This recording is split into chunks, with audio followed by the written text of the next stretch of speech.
Hey everyone, Joe Bowen, the voice of the Toronto Maple Leafs here, inviting you to join a very special podcast, 30 Minutes Live with CDP. It's every Wednesday and Friday night on Facebook and YouTube and Twitter.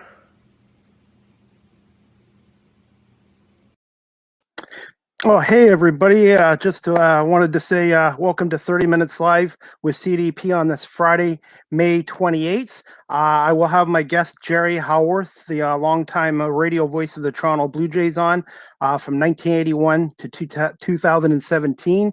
I'm kind of excited to have him as a guest because he's one of my favorite radio play-by-play announcers growing up in Oakville in the late 70s and early 80s. And even though I'm a Tigers fan, I still have a soft spot for the Blue Jays. So if you guys can give me 1 minute, I'm going to bring on the former voice of the Toronto Blue Jays, Jerry Howarth. Just 1 second, guys. Hello, Jerry. Hello, Chris. Good to see you. Good. I can hear you loud and clear. Well, I could hear Joe Bowen loud and clear, and he and I came to Toronto at exactly the same time, and great friend. I thought I had him do a cameo for me. I use that to help me promote my show. And I thought, you know what? I've got a Toronto legend coming on tonight. So I figured I'd have another one kind of do my intro for my show tonight. And his legend is still going. Oh, yes, I agree. Since 82, I believe he's been with the Maple Leafs. That's Hard right. to believe. That's right. We both came here together, and Len Bramson hired both of us, Joe from Sudbury and me from Salt Lake City, Utah. And as they say, the rest is history. And my wife and I of 50 years have been very blessed to call Toronto our home. Well, I really want to say thank you again for coming on, Jerry. I really appreciate it because I've only been doing this podcast for a year now, and it took a little while to get guests to come on, and now it seems like my hard work is paying off. Well, it is, and love that Tigers hat too. My wife is from Kalamazoo, Michigan, and loved the Tigers growing up. And the first person I introduced her to when we were engaged was Al Kaline. So kudos to Jerry to do that the right way. I was gonna say, and your first game in the major leagues was Sunday, July 6th, 1980 at Tigers Stadium. My Tigers won 7-5 over the Blue Jays. Well, actually, to be precise, 45, Chris, is my favorite number. And my first game was Friday night, July the 4th at Tiger Stadium. And okay. I worked with Tom Cheek. Early Win, his partner, went to Dodger Stadium for an old timers game. And so July 4th and 5th, I got started. And then on Sunday, really after the adrenaline had flowed for 2 days, I broadcast that game on Sunday the 6th as if I had done 5 years of AAA broadcasting, which I had done in Tacoma and Salt Lake. And I didn't need a plane to fly home to Salt Lake City. And it was a wonderful 3 days, and it has led to my career. I was going to say, what a great stadium to start at, Old Tiger Stadium. Yeah, I really loved it too. And it was so intimate, old. You were right on top of the field. It was very unique. And I got to know so many people growing up in California who loved baseball, but in big ballparks. And when I went to Tiger Stadium, I thought, wow, look at this. This is special. And it was for the rest of my career too, until they moved to Comerica Park. Yeah, I like Comerica Park, but I miss the old Tiger Stadium because I used to sit behind home plate with my cousins from Taylor, Michigan, or in the center field bleachers where we're only $2.50 seats. Well, let me say this. In reality, I sat right behind home plate too at Tiger Stadium. That's how close the radio booth was.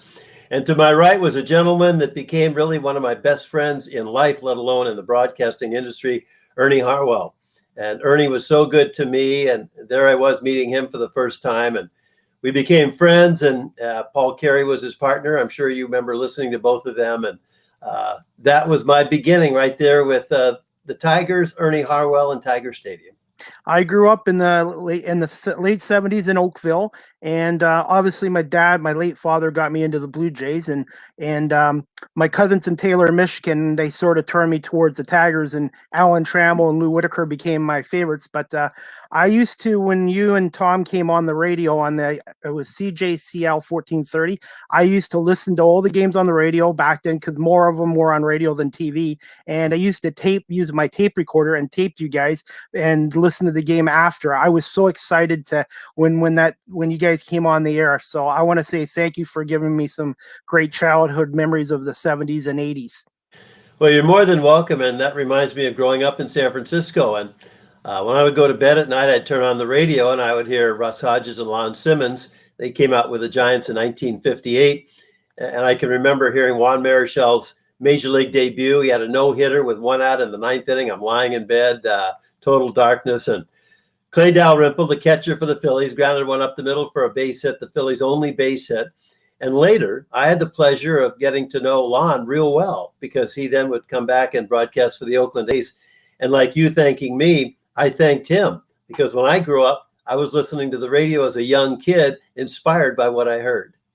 Yeah, and like I said, I was lucky. The Tigers station at the time was WJR 760, and they had such a strong signal. So I used to love listening to 1430 and then 760. So I was spoiled back then. Back then, was listening to you guys, and I was a huge fan of Paul Carey too. He was a really good guy too. He was with Ernie for 19 years. Yeah, Paul was a real gentleman, and so was my partner Tom Cheek. And Tom and Jerry, when I was introduced up here in Toronto back in 1981, people said, "Hey, the tall cat, that was Tom, and the little mouse running around, that was Jerry." And we fit Tom and Jerry perfectly as kids growing up, remembering that cartoon. Yeah, I was going to say, I wanted to show you a couple of cards that I have, and this one's special. For my 13th birthday on June 29th, 1985, actually was the day after, Sunday, June, I don't know if you can see it. It's from June 30th, 1985, Tiger Stadium. Ernie Howarth autographed it for me. Wow. This is something I cherish. A real gentleman, and one of the best in the business too, but he was, not only was he a Hall of Fame broadcaster, but he was even a Hall of Fame person, and he was good to everybody, and I was so happy to be part of his life. Definitely. And I know you're a huge San Francisco 49ers fan, so I got this card 30 years ago. Joe Montana signed it for me. A 1990 Upper Deck Joe Montana signed card. Well, look at that. That's two of us who have Joe's autograph. And I remember going to my first 49ers game when I was 8 years old with my dad and mom, and they were season ticket holders. And in 1957, I was 11 years old, and the 49ers played the Detroit Lions at Kezar Stadium in a playoff game. And my dad got me one ticket. It was down at the goal line, front row. And the reason why I was front row is you couldn't see down the field because the players were standing up, blocking the view of the other side of the field. But I grew up a 49ers fan. I loved them win or lose, and saw them win 5 Super Bowls. And to this day, they're my team, and I was so happy to be a part of that. And Joe Montana, you talk about a GOAT, G-O-A-T. He and Tom Brady, for me, are the two best quarterbacks who ever played the game. And here's a story for you. I was at Tom Brady's first ever NFL game, July 31st, 2000, at Canton, Ohio. Patriots-Niners at the Hall of Fame game. And I remember it because I ended up having food poisoning, and it was Dennis Miller's first game in the Monday Night Football booth, too. It was a memorable game. Well, that is. And I never met Tom Brady, but I grew up in the San Francisco Bay Area. He grew up in the same area that I did, and a real gentleman. And then for him to go to Tampa Bay and win a Super Bowl is remarkable, with all the years that he had in New England. And it just goes to show his resilience and the class act that he is. And what a remarkable player. Yeah, and I was going to say, I've been very lucky over my years to be able to go to Major League Baseball games, NFL games, NHL games. And I didn't realize that, like, he was a 6th-round pick from Michigan in 2000, 199th overall. And that game, he was the number 4 quarterback on the depth chart for the Patriots. And he came in that second half, and I was like, wow, this kid's going to be good. And sure enough, I still have the ticket stub for that game too. Wow. Well, it goes to show too, believe in yourself, do the best that you can, let the results take care of themselves. Always, if you're blessed with a competitive gene, and I sure was, and I know Tom was, Joe Montana, if you're blessed with that, compete against yourself to try to be the best you can be. But then after that, I always looked at it not even as glass half full. I looked at it as glass overflowing. And the least I was in my life and my career was glass half full. And that's really the way to lead your life. And I was going to ask you, Jerry, I briefly met you in 1994 at Sherwin-Williams Paint in Brantford, and I still have the magazine you signed. To Chris, a Tigers fan, Jerry Howarth, I really appreciate it. And my friend Todd in Niagara Falls is a huge Niners fan, probably maybe as big as you, and he just wanted me to say hi to you for him tonight. He's a huge Jays fan and a huge Niners fan, and he's a huge fan of you and late Tom Cheek. Well, I appreciate that, Chris. And while I don't remember meeting you and signing that for you, I do remember numerous signings. And what I tried to do too is realizing that I was on a certain platform in my career to try to then accommodate as many people as I could, like tonight. And so I tried to go to as many signings as I could, meet people, not just sign something, but how are you? And what's your name? And where are you from? And are you a Tigers fan? And all those kind of things meant so much to me as a person, let alone a broadcaster. And that's where I feel very blessed. I always thank God every day for my life and what he has meant to me. Oh, and I was going to say, Jerry, the way I look at it, if I'm lucky enough to get into radio, I'm going to just make sure I keep humble and just keep working hard and appreciate any opportunity I get. Yes, and I would suggest this to you too. I had no idea that I wanted to be a broadcaster. A lot of broadcasters grow up, and by the time they're 10 years old, they want to be a broadcaster, and that was not me. But my suggestion to you, Chris, is when you get started, tape everything you do, and then later listen to it in your kitchen, your dining room, wherever. And that's what I did for a number of years. I would critique myself. And I remember one time, the first basketball game I ever did was my alma mater, Santa Clara University. And I taped it at the Oakland Coliseum. Santa Clara played, I forget the name of the school. And Alan Hale was a Santa Clara guard. So I taped the game. And then later that night, or maybe the next day, I listened to my tape of that game. I was just getting started. It wasn't even in radio at that time. And I said, Alan Hale 41 times in the first half. Alan Hale this, Alan Hale that, Alan Hale this. And I said to myself, Jerry, there are different ways you could talk about Alan Hale. And so later when we broadcast another game on tape, it was Hale down into the front court, or Alan does a nice job here, or the Santa Clara point guard comes into the front court. And I say that to you because I think for myself, I was blessed with a certain ear for listening to myself. And when I heard all the mistakes that I made, I was able to correct them rather than just broadcast or tape games and not listen to myself and then keep repeating the same mistakes. I know you won't do that. I was going to say, Jerry, I have been doing that lately. I've been very lucky. 10 years ago, I didn't even know about Wi-Fi or any of this stuff. So I've had to learn a lot the last 10 years.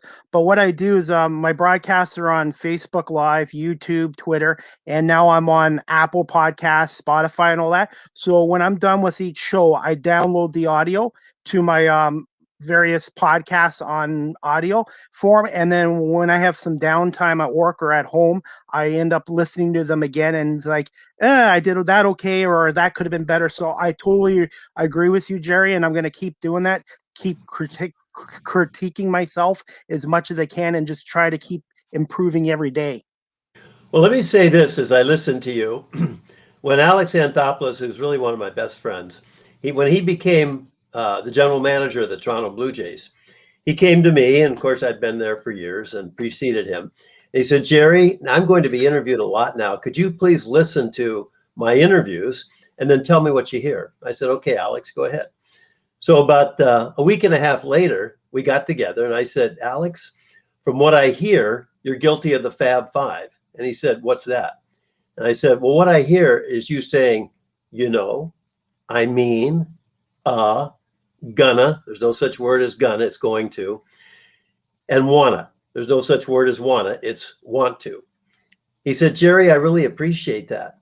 Over the next 2 weeks, when he was interviewed again multiple times, I did not hear him say any of those Fab Five things. You know, I mean, gonna, wanna, and really, I told him the best way to conquer that is to pause, stop your sentence, don't link it together, and then start your next sentence. And when I hear you, Chris, interviewing me, I don't hear any of the Fab Five. Now, do they come up occasionally? Sure. Yes. But you don't do it. And when they do come up, just say, that's okay. It happens. It happened to Jerry too. But the whole point is, if you can eliminate those from your everyday talk, and I don't mean just on the air, but every day, you will be a very good radio broadcaster. Well, thank you so much. And I've also been lucky too. I've also had John Murphy from the Bills on, Bob Sochi from the Patriots. Bob Sochi grew up in Auburn, New York, and he used to go to the Blue Jays games at Exhibition Stadium. And he remembers listening to you and Tom. I'll tell you this, Jerry. Everyone in this industry that's come on my podcast has treated me like their friend, and they've been really supportive of what I'm trying to do, I'm very lucky, and I very much appreciate it. Well, we all want the best for younger people coming up, and age is not a factor. Whether you're 49 or 19, it doesn't matter. You're starting off, you're a rookie. I've even heard you tonight a couple times very briefly stumble on a word and pick yourself right up. That is another key factor to becoming a very good broadcaster, let alone radio or TV, it doesn't matter. And I always tell young broadcasters, when those stumbles happen, just pause a brief second and start your sentence right where you were. And you know who did that too in the beginning was Joe Bowen. We both do it. And as it happens, the best thing is to just do what you did. Just keep on going. And I always say too, pause is one of the best assets at all for a broadcaster, because when you pause, you might think it takes a long time. It's really not. And it helps you to gather your thoughts and continue your line of thinking or your sentence or whatever it happens to be. Okay. I've been doing this like 2-3 times a week for a year now. So I still have a long ways to go, Jerry, but I really appreciate feedback from everybody. And like I said, I really appreciate it. What I was going to say, Jerry, also, I'm learning about this too. Sometimes you can be as prepared as you want, as you know this, Jerry, in your career. Sometimes guests can't come on at the last minute. Things happen, and you just have to be able to ad-lib. I've learned that I have to do a better job with ad-libbing too. Sometimes guests can't come on, and you just have to find a way of keep talking and engaging with your audience. Well, preparation is the key. There's no question about that. But the next thing regarding an interviewer, and I can tell you're pretty good at this too, is listen. And when you listen for a key word. And then when you hear that key word, that becomes your next short and sweet sentence. You're very good too at short sentences, allowing your guest, in this case me, to speak, rather than long sentences that are linked together with, you don't do that. But when you listen to a person giving an answer, pick up a key word and then use that as your next thought real quick to get in and out. That's how you conduct a very good interview, and you're doing that. Well, thank you. I also prepare my questions I'm going to ask on a piece of paper, but I'm lucky with StreamYard that I can type it on my graphics. So when we're ready to do questions, I can just put it on my screen, and that way I can focus on you instead of looking down at a piece of paper as well. Okay, well, one thought along those lines, and I've seen broadcasters do this to their detriment. It's okay to have a couple of or 3 prepared questions. But as you ask that formal question, and really only need is one. When I would have a 5-minute pregame interview, I would have my first thought ready to go. Everything else after that was based on the answer that I heard from my guests. So what you don't want to do is you read your first question, which is okay. It sounds spontaneous. And as your guest then in the middle of his sentence says, the barn is on fire behind me, but I'm not going to let that bother me as I answer your question. You go to your next question and you didn't even hear me say the barn was on fire. That can happen unless you're really keenly listening. And all you need is just one question to get started. True. And one of my friends, Pat, who's with the color analyst for the National Lacrosse League's Halifax Thunderbirds, told me that too. Make sure you become a really good listener, because sometimes when you ask a question, they've already answered your next questions ahead of time too. So listening is definitely a huge skill to have. Well, I think it's the most important skill.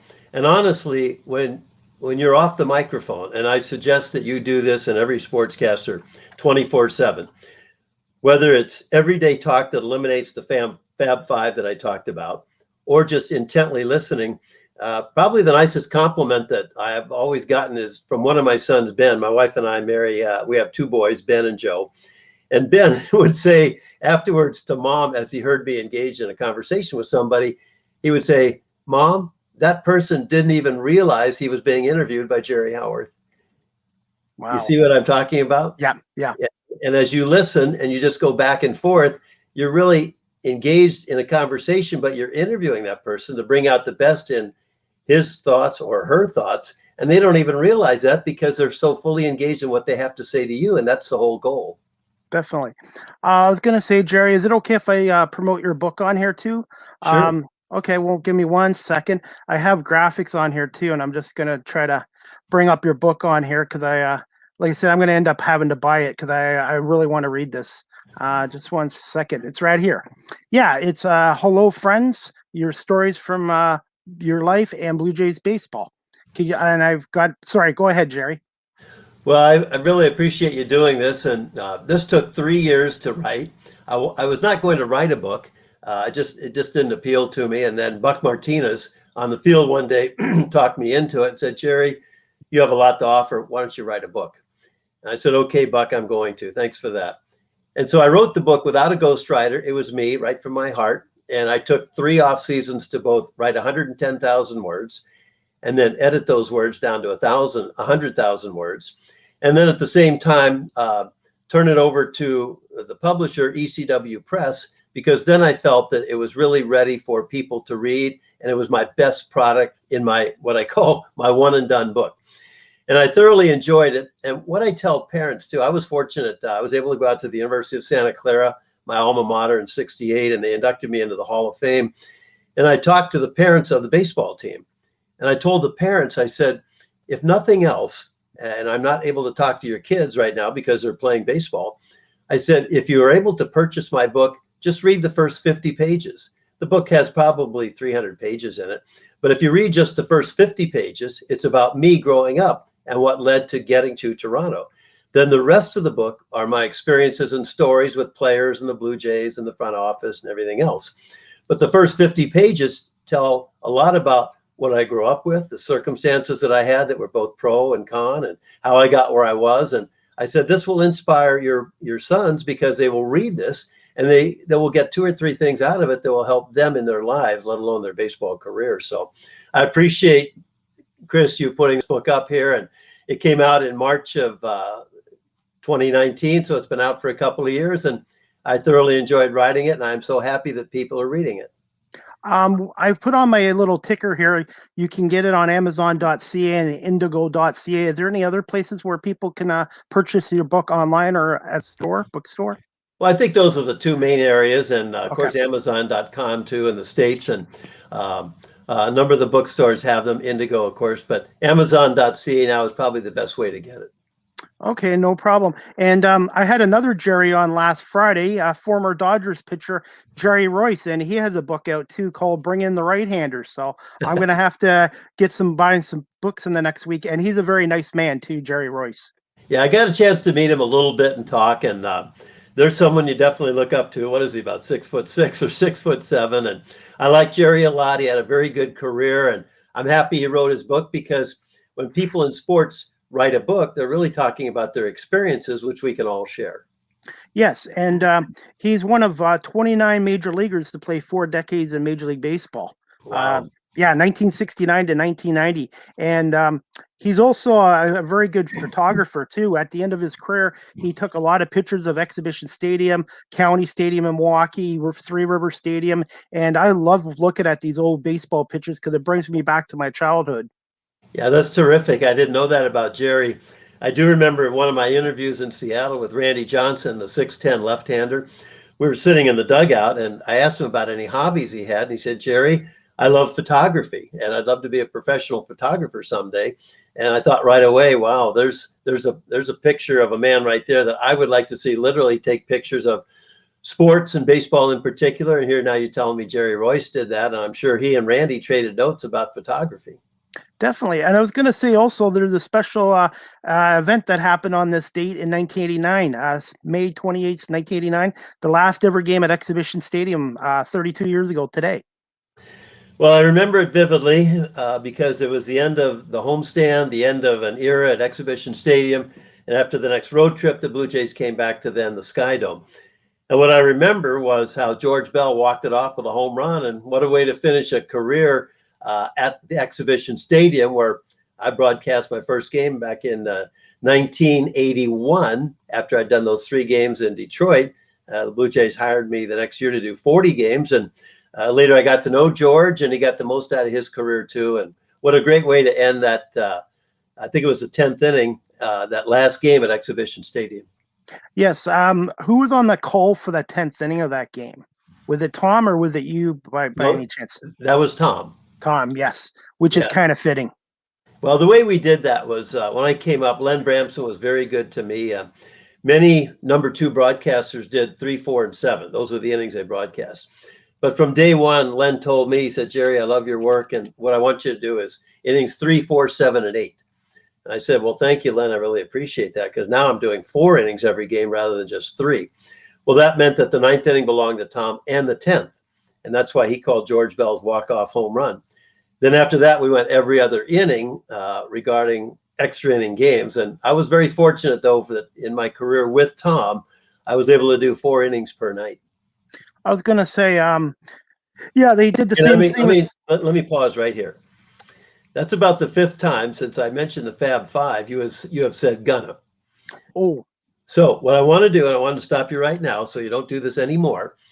The word is going to. Rephrase your sentence, and then in the future, check yourself and say, I'm not going to say gonna, I'm going to say going to. So go ahead, start all over again. I'm going to. So ask your question.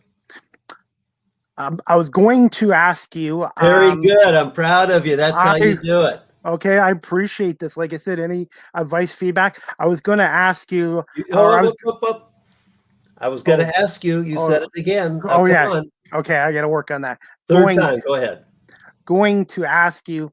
The Tigers, I think, had the same setup with Ernie and Paul on WJR 760 as well. No, they did not. Actually, Ernie did the first 3 innings. Mm-hmm. Paul did the middle 3 innings, and Ernie did the last 3 innings. So instead of Paul doing 3, 4, and 7, I think it was very important to let Paul do 3 innings in a row, because then there's that continuity. You feel comfortable at the mic, and just when you're really into it after 2 innings, there's a 3rd inning for you, and that worked out very well for Paul. Okay, all right. I was going to ask you a few questions, Jerry. Then. Sure. Okay, and I will work on that. So good. The first one I wanted to ask you, Jerry, can you just tell my audience just a little bit about yourself and I guess when you wanted to pursue a career in radio sportscasting and being eventually becoming a baseball play-by-play announcer? Well, like I said, Chris, I had no idea growing up that I wanted to be a sportscaster, let alone a major league broadcaster.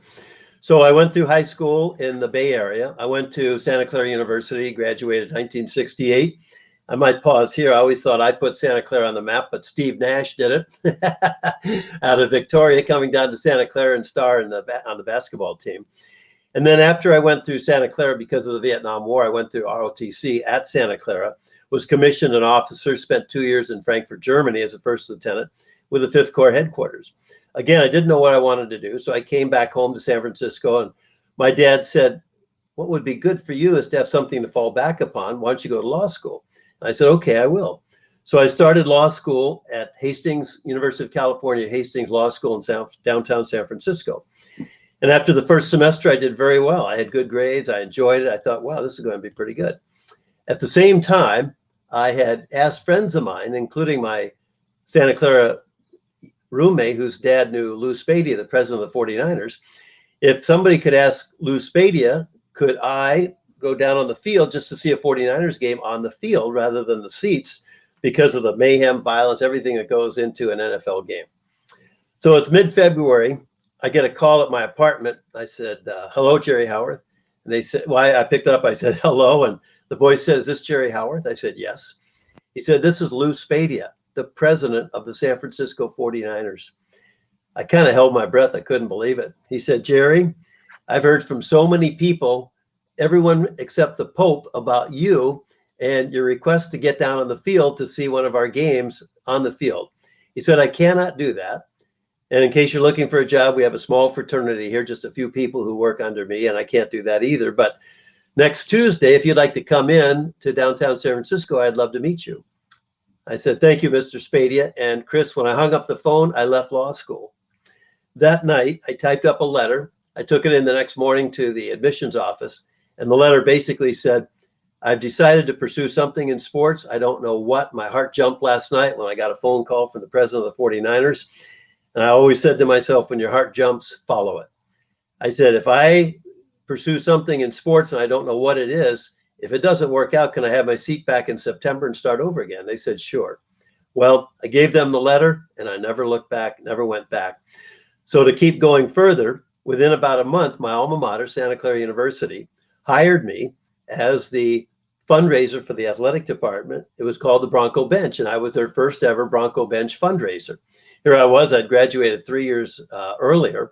They said, Jerry, we want to hire you. And they did.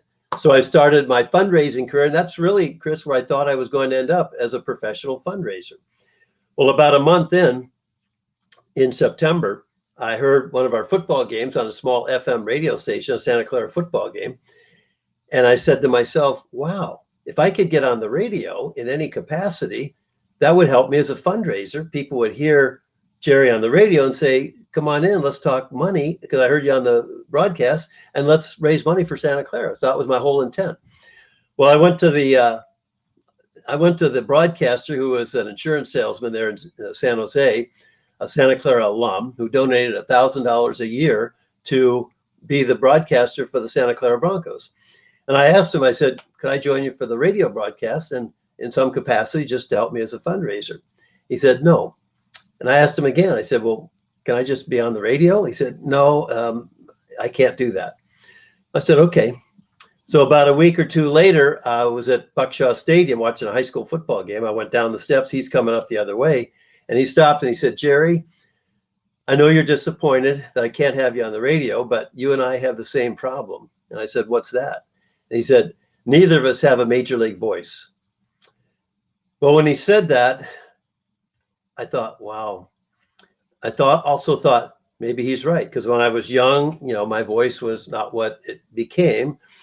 And I'll tell you about that in a few minutes too. But I said, okay. Well, that night, I'm very impulsive, just like I left law school in February.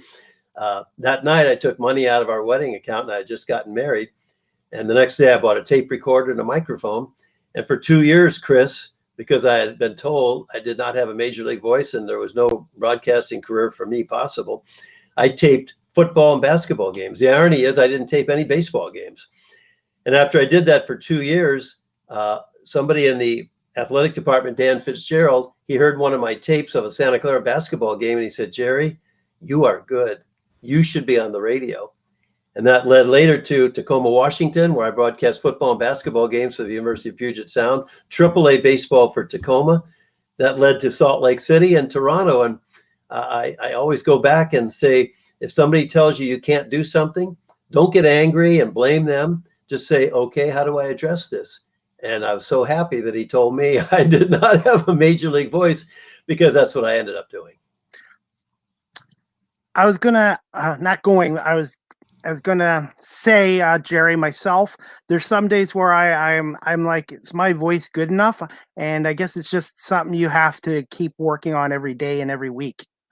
Well, here's something, Chris, that you might look into. So here I am in Tacoma now. We've moved up there, and somebody heard my tape and they liked it. So I go up to Tacoma, and the person who really heard my tape initially and liked it was Doug MacArthur, who was the athletic director at the University of Puget Sound. And I had just for 2 years spent my 2 years raising money for Santa Clara University's athletic department. He said, Jerry, I'll give you a job here, and that will be to raise money for our athletic department. And in turn, I've been doing that, but as the athletic director, I've been broadcasting our football and basketball games. I'll give you that. So now you raise money for us, and I'll give you the play-by-play of University of Puget Sound football and basketball. I said, I appreciate that, Doug, and that's how I started.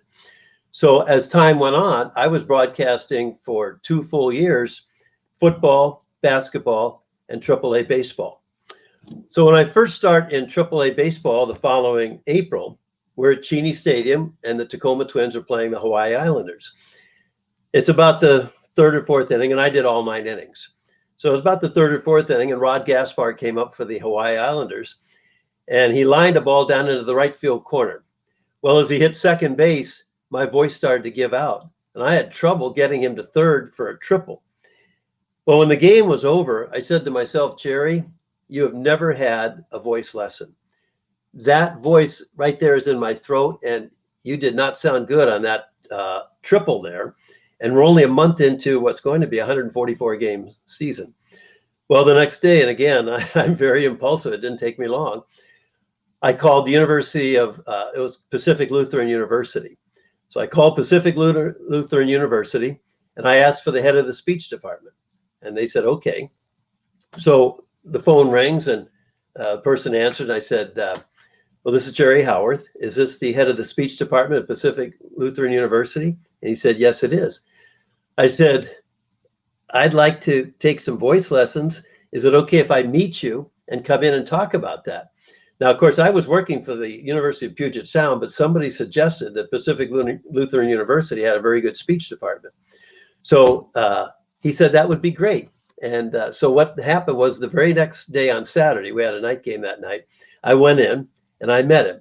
And he was such a gentleman and so kind to me, and just I couldn't believe how nice he was. And he said, Jerry, why don't you come over to my house on Wednesday nights, and then I'll have time to talk to you about breathing and breathing exercises and your voice, how to use your voice. And I said, great, I appreciate that. I went to his house basically every Wednesday night for the next 2 years. And as I developed my voice and began to use my diaphragm, column of air, holding my chin up, broadcasting with a greater proficiency time and time again, my voice just grew into a professional voice rather than a thinner voice spoken from the throat. And now I had no problems calling doubles into triples because I was using the column of air so well, thanks to this voice teacher. And I'll never forget that. And that's how I began to then work on my voice. So all these things, when I started from scratch, I had to work on, but I went to the people who knew what they were doing to help me out. And I might add, his name was Judd Dowdy, and Judd was married with kids, and they're running around. But every Wednesday night at his house, he helped me so much. And to this day, I always thank Judd for what he did for me. Did you have one or two other mentors that helped you out when you first started out in the industry? Well, Judd was the first one who helped me with my voice, and that was very good. Then as I went to Toronto and came up here, my voice again began to give me a little bit of a problem. And so I asked somebody who I might go to for some help. I went to an ear, nose, and throat doctor here in Toronto, and they suggested that I go see a lady named Lois Singer, who worked at St. Michael's Hospital, and she was in charge of speech therapy. So I said, thank you very much. And the next day I called, and Lois Singer said, come on in. So I met her at St. Michael's Hospital in downtown Toronto. And we became not only friends, but not only did she help me with my voice and how to overcome laryngitis and how to drink water and how to take care of my voice and what to do to try to eliminate colds and problems with voices that can occur where you're not even sure how they happen, but you can eliminate them by not being careless with your voice either. Lois Singer and I became best friends until the day she died when she was in her late 80s. And she helped me so much with my voice. And again, little things adding on to making my voice as strong and as worthwhile as it could be for others. And so she was my other big mentor for my voice. When it came to baseball, I will say this. One day I was on the field and I had just broadcast a game where I was talking about Garth Orge and his brother Dane. And I said, when Garth came up, I was talking about him and Orge's corner. And I said, his brother Dane went to Brigham Young University. And for all of you out there, get as much education as you can. If you can go to college, do that. And then after that, see what happens with your life and your baseball career. Well, the next day, Pat, who became a great friend of mine too, just so sincere and honest, he was on the field. He called me over and he said, Jerry, I heard your broadcast last night. And you were talking about Dane Orge and going to BYU and 3 years of a college education. He said, that is all wonderful and means a lot to so many people. But here, what we prefer and what I prefer, we love to have kids sign out of high school so that for 3 years we can train, develop them, and have them become players through our system, playing every day for 5-6 months. And then later that's going to help them get to Toronto, that then they can become major league ball players. I said, Pat, I really appreciate that. I hadn't even thought about that. And he said, I really love what you do. And there are many parents who will stress education, but here I would prefer if you didn't go into that area and let the kids just go where they go after high school. Well, those are the kind of things that help you so much, because Pat was so honest and sincere, and I could see exactly where he was coming from. And who were the best players basically that came up from his system? High school kids that he had signed out of high school, developed in his own system with his own professional coaches and mentors, and they became the lifeline toward 11 straight years of winning more than 81 games and playing in 2 World Series and winning them both. And can you imagine if they had more playoff spots back in the 80s? The Tigers and the Jays would have been playing a little more in the postseason as well. Well, they might have been. And when you mention that, I think in 1987, Chris, and probably the most difficult 7-game losing streak the Blue Jays ever had. And all they needed was a couple of wins to go to the playoffs in 87. But with 7 games to go, they just couldn't pull it off. They lost 3. They lost 4. The first game that they had against the Detroit Tigers, they had 10 games to play. They were in first place. They had a 4-game series with the Tigers, and Blue Jays won the first 3. And then on Sunday at Exhibition Stadium, Kirk Gibson homered in the 9th inning off Tom Henke to tie the game, and the Tigers won it in extra innings. So now the Blue Jays have 7 games to play, and they're ahead of the Tigers by, I think, 3 games. It's all wrapped up, basically. Milwaukee comes into Exhibition Stadium, and they sweep the Blue Jays in 3 games. Now they go to Tiger Stadium, and darn it, the Detroit Tigers don't do the same thing. And on the last day of the season, Frank Tanana beats the Blue Jays. Had the Blue Jays won any of those games in Detroit on Friday, Saturday, or Sunday, they would have forced a playoff game on Monday. It didn't happen. It ended up a 7-game losing streak, and the Tigers went on to win the World Series, get to the World Series against the Minnesota Twins. The Twins won that World Series, but it was against the Tigers, not the Blue Jays. And the Tigers against the Twins I think were 500 that year. And I just think even if the Jays had beaten the Tigers for the AL East in 87, I think those teams, it was just those 10 games, all those games that last week and a half was like playoff baseball. And I just think the Tigers had nothing left in the gas tank when they went up against the Twins in the 87 ALCS. I think that's a very smart thought for you, because those were like playoff games. I always tell my friends too, those last 7 games against the Detroit Tigers, first of all, they were all decided by 1 run. It was like a World Series. The Tigers ended up that last win. If Kirk Gibson doesn't homer, it's all over. And the Tigers went on to, they were spent. You're right, going into that playoff series. And then later, Tom and I called the World Series. And at that time, it was the first World Series at the Metrodome in Minneapolis, and you couldn't hear yourself think. The crowd was so loud. And Kirby Puckett and Jack Morris and everybody else led the Twins to victory, and it was a wonderful World Series. I was going to say, and 2 of the best pitchers in baseball in the 80s, as far as I'm concerned, Jack Morris with his forkball, and Dave Steve, who I don't think gets enough credit for being a dominant pitcher for the Blue Jays. That's true. And I just said Jack Morris in 1987. Well, he was with the Tigers then, but in 1991, when they came back and won the 2nd World Series, he was the mainstay on that team. And it was a wonderful World Series for the Tigers, Jack Morris, as a Minnesota Twin, to then come to the Blue Jays and then help the Blue Jays win in 92 and 93. But you're right. It was just unbelievable to see those kind of games and how they were developed and the key people behind them. And Jack Morris became a great friend. We still correspond to this day, and he was bigger than life, very competitive, and also someone who became a very good broadcaster too. And I was really proud of him. And he and I worked together for a year on the radio here in Toronto. And Jack is just a special person. And now Jack is with the Tigers again with Bally Sports. We're doing the games with Matt Shepard. And I really think you're right. He has come a long way as a broadcaster. He has, and he's worked at it. And I remember just him right by my side there in the radio booth in Toronto. And here's one thing too that I'll share with you. It was about, I'd say maybe a couple of months in, and the Blue Jays were again behind in a certain game by 4 or 5 runs. And after about the 7th inning, when the game got out of hand, I didn't hear from Jack. And I said to him finally after a broadcast, I said, Jack, I looked up your background, You pitched 175 complete games. Here, after the game is pretty much over and the Blue Jays have lost it, you're not completing the game, not like you did as a pitcher. What I want you to do, regardless of the score, no matter what it is, I want you to have a complete game every broadcast. That means if the game gets out of hand going against the Blue Jays, we'll find stories to talk about. You talk about your experiences on the mound. What happened when you were in that situation? But I don't want you to quit on the audience. I want you to broadcast as if every game is a complete game. He said, Jerry, thank you so much. That's the best advice I've ever had as a broadcaster. You know what he did for the rest of his career with me anyway? Every game was a complete game. That told me he could listen and learn and apply. And that's what makes Jack Morris special. That's great advice, Jerry. And I'm going to take that advice as well, because with doing this podcast too, I want to try to do a complete game for all my podcasts as well. Good. Well, you can do it. Thank you so much. Are you okay for time for a little bit longer?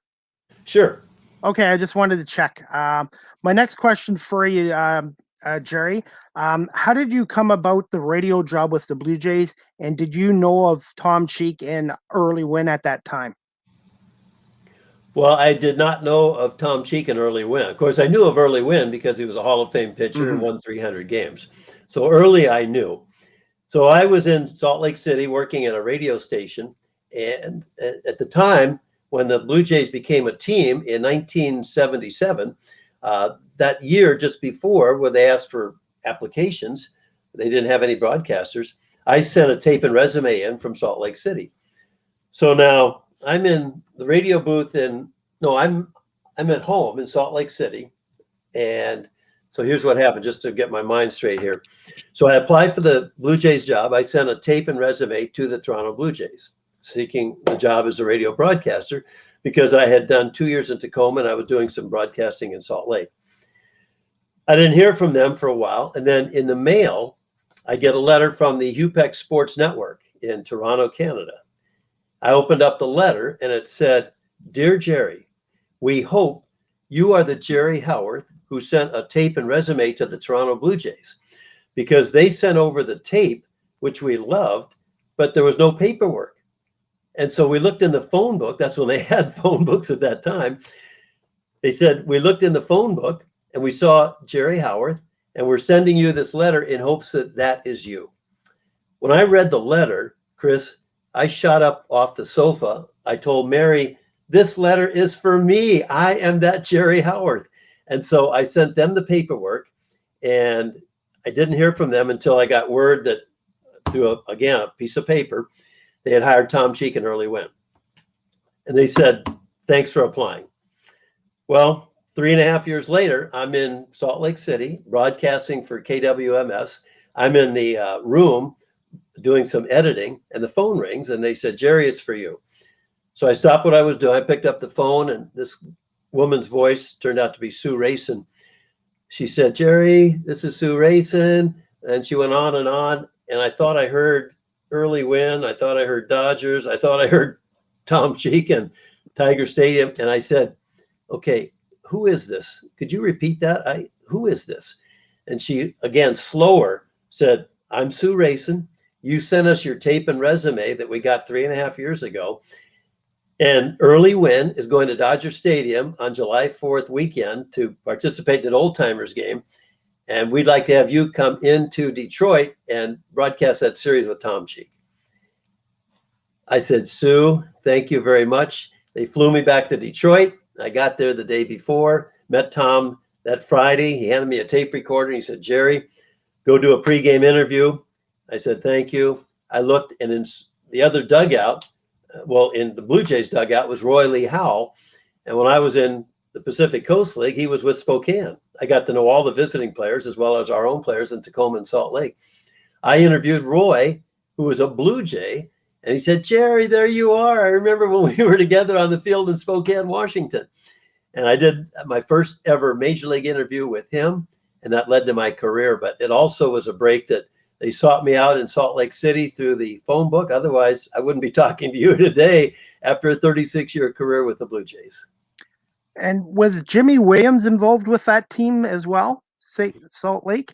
Yes, he was. In Tacoma, Cal Irmer was our manager for 2 years. And then I moved to Salt Lake City for 3 years broadcasting AAA games, and Jimmy was the manager. So I got to know Jimmy because we both came together there in '76. And that's the year that the Blue Jays went to the Pacific Coast League Championship and lost a tough series in 5 games to the Hawaii Islanders. But Jimmy and I became very good friends. And then later, the Blue Jays hired Jimmy as their third base coach. And later, one of the main reasons why I was able to go to Tiger Stadium is that Sue Rayson went to Jimmy and said, Jimmy, you were in Salt Lake City with Jerry. We heard his tape. We saw the paperwork that he sent later. Tell us about him. And Jimmy, and I thanked him later, gave them a glowing recommendation about me as a broadcaster and a person, which led to the call in Salt Lake to then come to Detroit for that 3-game series to replace the early win there. And it was all because of Jimmy. That's good stuff. I didn't know all that, so I appreciate you letting me know. It's very interesting how people get started out sometimes. And you need some breaks too. And Yes. I call them benchmarks, Chris. And maybe this broadcast here, this podcast will be a benchmark for you in certain ways. But benchmarks are so important. I've been blessed with many of them in my career to take me from the Bay Area to Toronto, where I've lived 40 years here and 35 in the States now. I never thought that would happen. This leads up to my next question, Jerry, if you're okay for time for a few more minutes. How much of an adjustment was it, Jerry, coming from the States to Toronto? And had you ever been to Canada before taking the Blue Jays radio job? Well, I had been to Canada growing up as a kid in the States, in California, because my parents would take us up to British Columbia. That was a nice way to have a little vacation. I remember going up there and visiting Victoria, Vancouver. There was just a number of things that we did, and I was young at that time, but it was nice. And so, yes, I'd been to Canada only in that area as a kid for a vacation or two. Coming to Toronto, I felt like it was in any big league, major league city. It was very easy. And even though it's a multicultural city, English is the dominant language. Now, had I gone to Quebec and Montreal to become the same broadcaster for the Expos, that would have been a lot more difficult for me because I I do not speak French at all. But to come to Toronto, where everything was English, very nice people, everything was above board. I knew Chicago pretty well too, and it reminded me of Chicago a lot. So coming to Toronto, there was no adjustment at all. It was just a very easy situation, supported by very good people like Len Bramson, Sue Rayson, Tom Cheek, Jimmy Williams, and so many others. I felt right at home from the beginning. All right, that leads up to my next question, Jerry. What was it like calling games at the old exhibition stadium, I guess from 1981 to 1989 there? Well, I can remember in April and May, it was freezing cold. Now we're talking about the early 80s.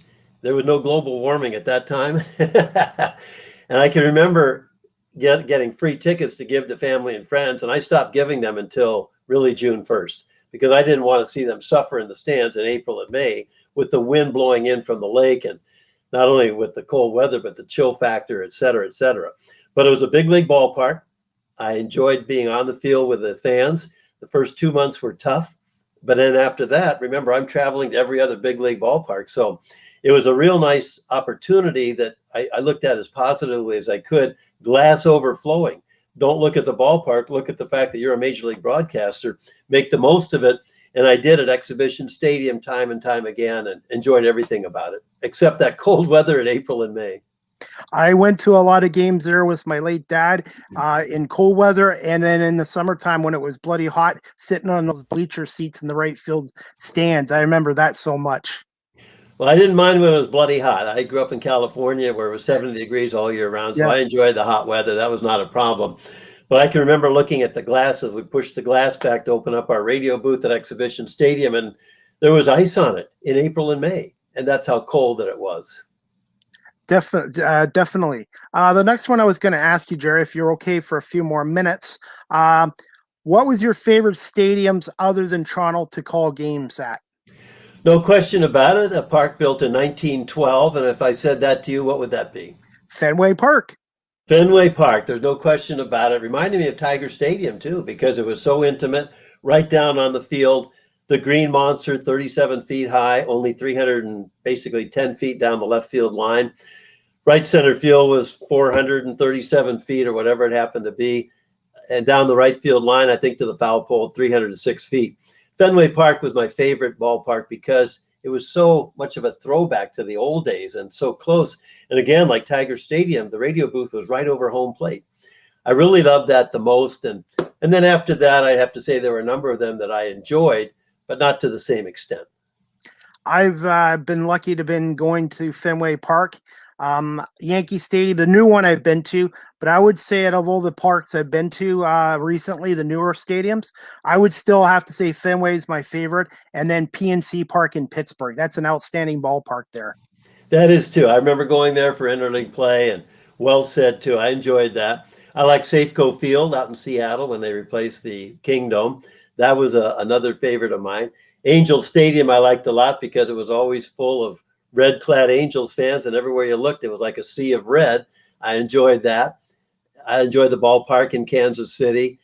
And I think, too, in the American League East, my favorite ballpark after Fenway was Camden Yards in Baltimore with the big warehouse in right field. And that was built probably in about 1991 right in there. And that also became really one of my favorite parks to go to 3 times a year. Speaking of the Orioles, wasn't it Exhibition Stadium where Cal Ripken Jr. started his streak, I believe in May of 81 or 82, I believe? I think you're exactly right. I think it was a game against the Blue Jays, and Jim Gott was on the mound. And I think Jim Gott played the Orioles. And later, when Cal Ripken's streak became something of history, and he was able to not only tie Lou Gehrig's streak of 2,130 straight games, but he passed him. When he passed him that day, it was a night game at Camden Yards. The game stopped for, I think, about close to an hour as Cal went around the ballpark. And who should come to the mound on the infield to visit with Cal but Jim Gott? And he brought with him that game ball because that was a rookie. That was Jim Gott's first major league game. And he said, this game and this ball was important to me, but Cal, it's more important to you because this is the ball that started your career, and I want you to have it. Awesome. Outstanding stuff. And just 2 more questions, Jerry, and I'll let you go. The next one, sorry, pause. The top 3 starting pitchers in Blue Jays history, and who were some of your all-time favorite Blue Jay players?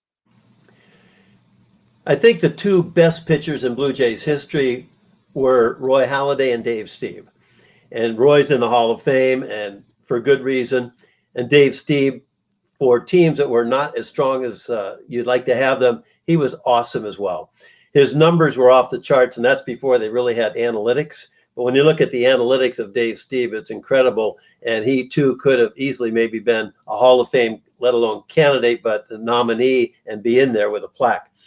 I think when you look at the 3rd best pitcher, it's hard to say, but I like Jimmy Key a lot. And I thought Jimmy, as a rookie in 1984, when he saved 10 games as a rookie, later led to a great career that led to 17 wins, I believe, in 1992 and a World Series ring. I like those top 3. And when you talk about all-time favorite players, Roberto Alomar comes to mind as one of my all-time favorites, and of course a Hall of Famer too. And sadly got caught up here in this situation last month, but it took nothing away for his ability on the field, being the best second baseman I've ever seen play baseball. The 2 best players, when people ask me who are the best players you ever saw in your career, I say there are really 3 now. The first 2 are Willie Mays. I saw Willie really play growing up as a kid. I saw him play pretty much every game. And then I personally got to see Roberto Alomar play in every one of his games, basically. And the 3rd would be Ichiro Suzuki out in Seattle. Those are my 3 top players, and they're just phenomenal what they did, how they did it, and just remarkable team players as well. And so I like them. But then when I look at my favorite player, too, who always gave me interviews, whether the Blue Jays won or lost, Sean Green out in right field. I really love Sean as a person, let alone a great player. One of my favorite players, too, who saved the Blue Jays pitchers probably half an earned run average every year, was shortstop Alex Gonzalez. One of the best shortstops I ever saw play in my career defensively. And Alex was just phenomenal. We're still friends to this day. Those are just a few names that come to mind, in addition to Jesse Barfield, Lloyd Mosby, Paul Molitor, Devon White, people that I got to know as people and friends, and they just became great buddies for me. And then closer to the end of my career, Josh Donaldson was in that same category, and Mark Burley as well. When I look at names, the ones I just gave you, those are some of my all-time favorites. I guess one of the guys I liked growing up was Damaso Garcia, because I had the pleasure of meeting him in 1980. I guess the Jays had an open practice in Oakville where I was living at the time, and I was an 8-year-old boy, and I had my Blue Jays hat on at the time before my cousins in Taylor, Michigan switched me over to a Detroit fan, and he said, "Can I borrow your hat?" And I said, "No problem, Damaso." And I just looked at him with awe, and after that, he was my favorite Blue Jay player. And I think to me, he's one of the best second basemen in Blue Jays history. He certainly is. And when you look at the most wins the Blue Jays ever had in a season, it was 1985, and they won 99 games, and Damaso was the leadoff hitter. And he was a big catalyst in that area, let alone playing a very fine second base. And then sadly, shortly after his career, he had that brain tumor, which really kind of made him almost in a vegetative state. And just so sad to see someone like that really lose his life, except for still breathing, which was about all he could do. Yes, and same with the late Tony Fernandez too. I was going to say both of them passed away too young. Yes, they did. I think Tony was 57, and I really enjoyed him so much. And terrific person, player, a 4-time Blue Jay.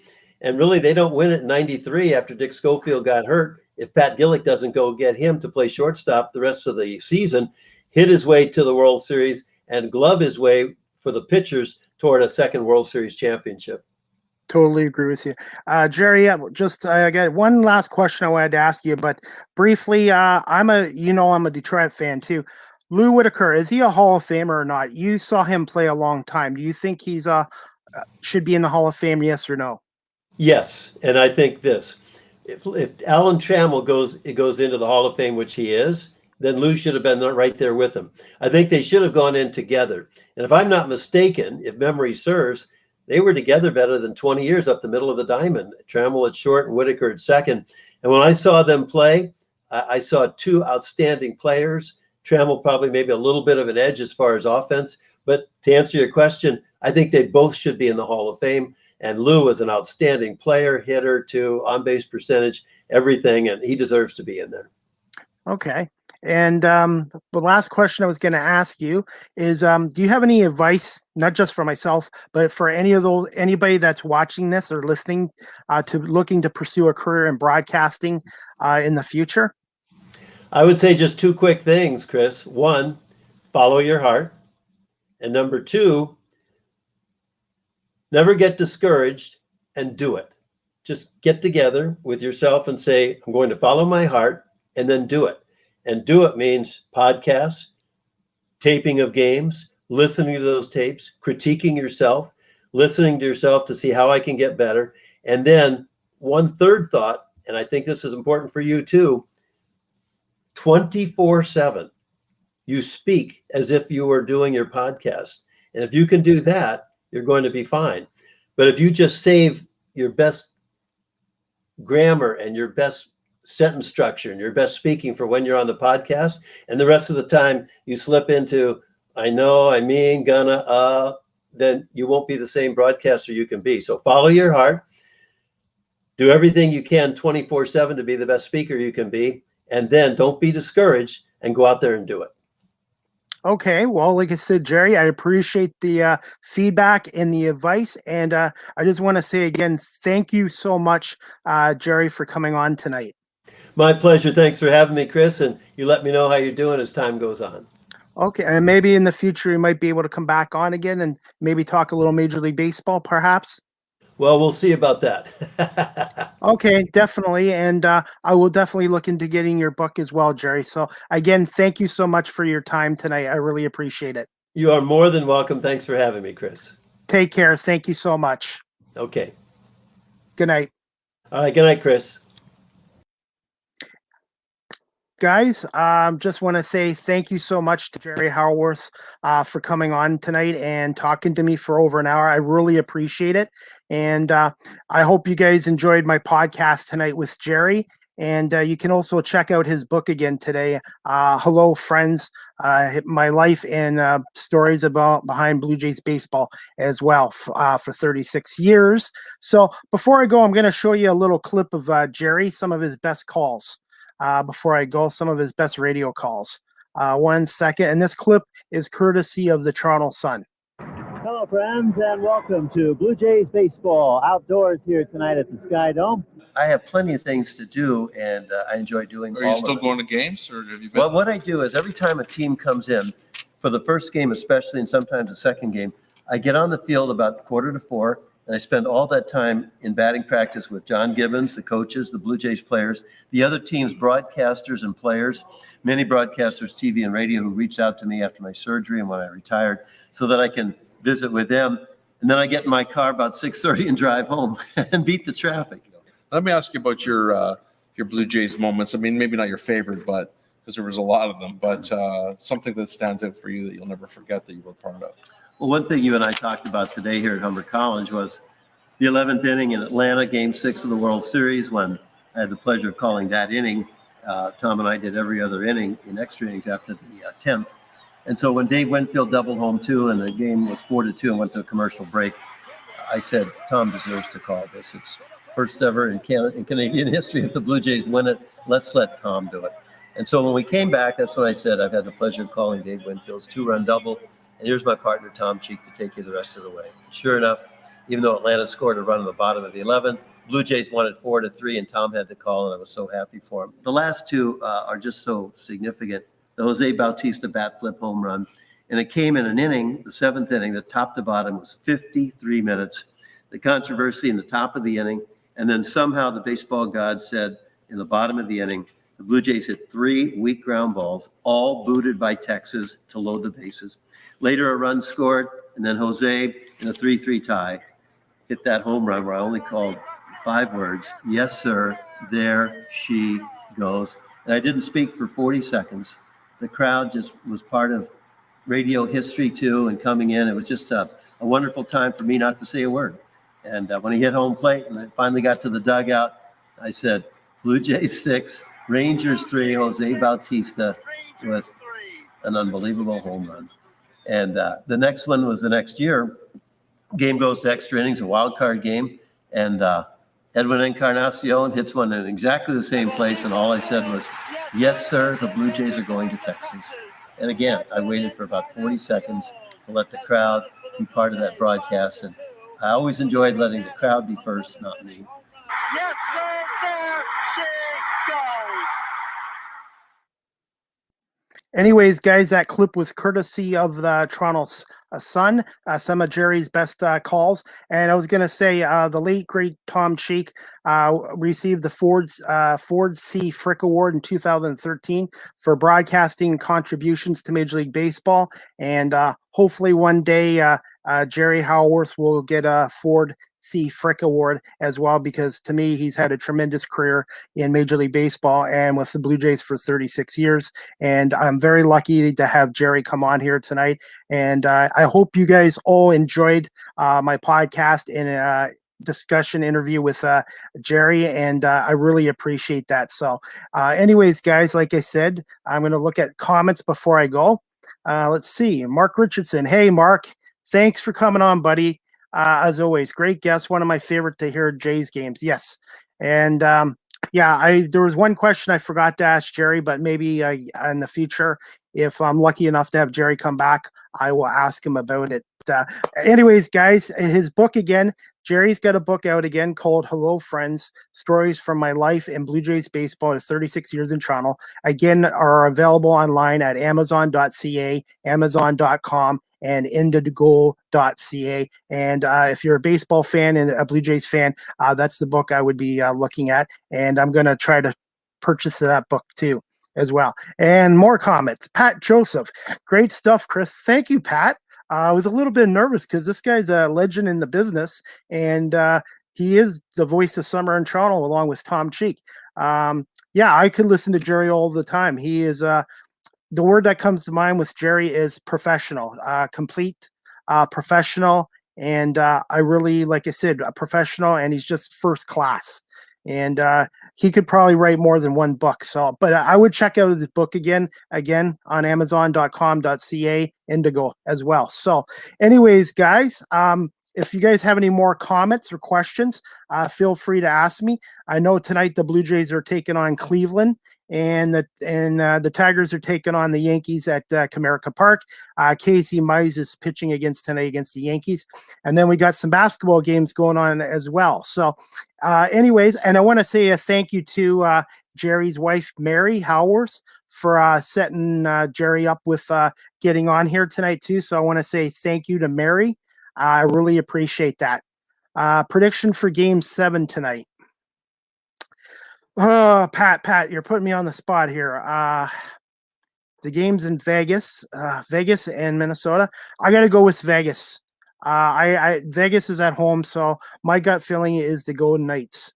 And one basketball game I'm looking forward to when I'm done my podcast tonight, guys, is the Knicks and Hawks. I think that series is going to go 7 games, and I'm really looking forward to that as well. But yeah, Pat, you got my predict Game 7. Hey, I was going to say, Pat, thank you for coming on, watching as always, and thank you for the other night coming on just to check to see if there was an issue with my computer as well. So I'm glad the broadcast went well tonight. And like I said, guys, I hope you all enjoyed the interview and stuff like that. And I appreciate the feedback and advice from Jerry as well. So yeah, guys, Mark, if you have any more questions, feel free to ask. Pat, same here.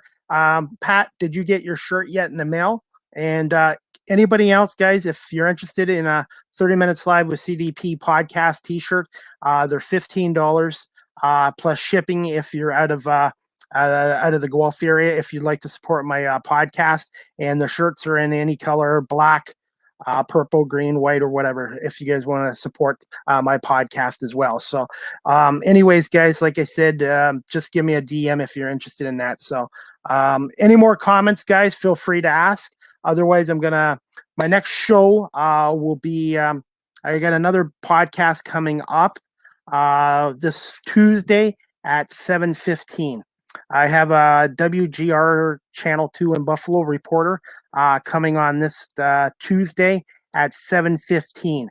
So next week, I've got a busy one. I've got 3 podcasts, Tuesday at 7:15, Wednesday at 4 o'clock, and then I've got another podcast next Friday at 2 o'clock. So next week, I got 2 WGR Channel 2 in Buffalo reporters coming on, and I have a sports reporter coming on from WIVB Channel 4 in Buffalo next Friday night. So I'm going to have another busy week with my podcast. And Pat Joseph, it hasn't come in yet. Okay, no problem. Just let me know when it does come, Pat. And Pat, thank you for supporting my podcast as well. So, and guys, you can check Pat Joseph out as well on social media, and you can also or Pat Gregor. Just check him out on social media. He's also with coolbetcanada.com, and he's also a color analyst with the National Lacrosse League's Halifax Thunderbirds. So anybody that likes lacrosse or the NL, Pat is the guy you want to hook up with on social media. Pat knows his lacrosse, and he's a very good sports fan too. Pat, if you're still on here, Game 6 tomorrow night, Toronto at Montreal. Who wins? Leafs take it in 6, or do Montreal force a Game 7?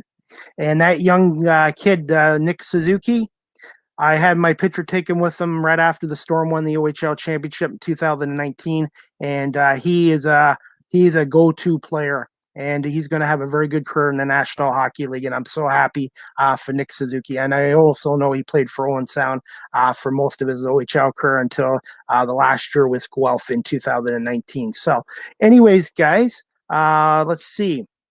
Mark Richardson says Leafs win. Mark, I'm going to you know what? I'm going to agree with you, Mark. And Pat, I'm going to say in my personal feelings, Leafs over Montreal in 6 games. That's my personal feelings on that.